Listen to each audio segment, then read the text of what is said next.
nous avons eu la chance d'avoir un homme qui a décidé de faire justement cette transition pour nous, cette transition qui répond aux besoins de ma génération à moi, cette génération qui a grandi pendant les 26 années de démocratie, qui a un regard très critique. Et donc, on a ce personnage qui décide de faire la transition avec nous, de nous aider à poser enfin ces réformes-là, ces bases-là, à structurer un peu mieux notre société.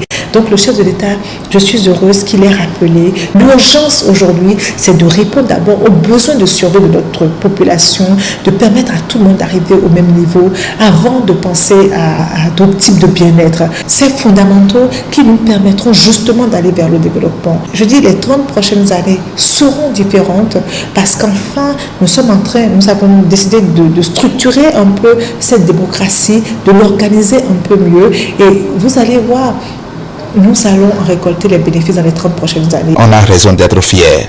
D'être fiers parce que le président de la République a compris qu'il faut attaquer, n'est-ce pas, le mal, n'est-ce pas, en profondeur. Aujourd'hui, nous pouvons dire la main sur la poitrine que nous devenons de plus en plus indépendants économiquement.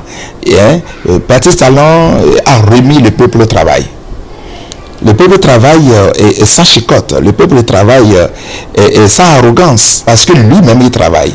Et tout le peuple a voulu être, n'est-ce pas, à son image. Avec les différentes réformes initiées par le chef de l'État dont il a parlé, ceci permet aux Béninois de se rendre compte qu'il y a des tests à respecter, qu'il y a un pays qui est à respecter, qu'il y a un État à respecter. Et c'est vrai que cela fait dire à d'aucuns que la démocratie serait en danger, et je crois que le chef de l'État a réussi à mettre les pendules à l'heure, a réussi à mettre les points sur les i pour dire que, bien au contraire, qu'il travaille à renforcer cette démocratie, mais une démocratie qui se veut une démocratie de développement, une démocratie qui se veut une démocratie au service de notre pays, une démocratie qui se veut une démocratie où l'application des textes est sans complaisance. Le chef de l'État a réussi à dire la nécessité pour notre pays de se rassembler, la nécessité pour notre pays de renforcer sa démocratie, la nécessité pour notre pays de travailler pour son développement.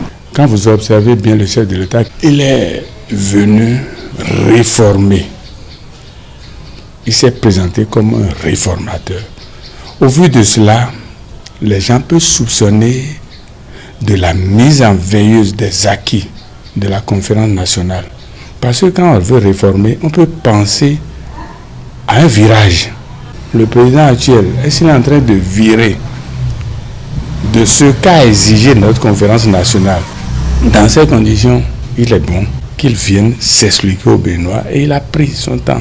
Il a attendu l'avènement des 30 ans de la Révolution pour se mettre en cause, parler avec sa population. Ceux qui pensaient à des déviances, il a porté des arguments solides.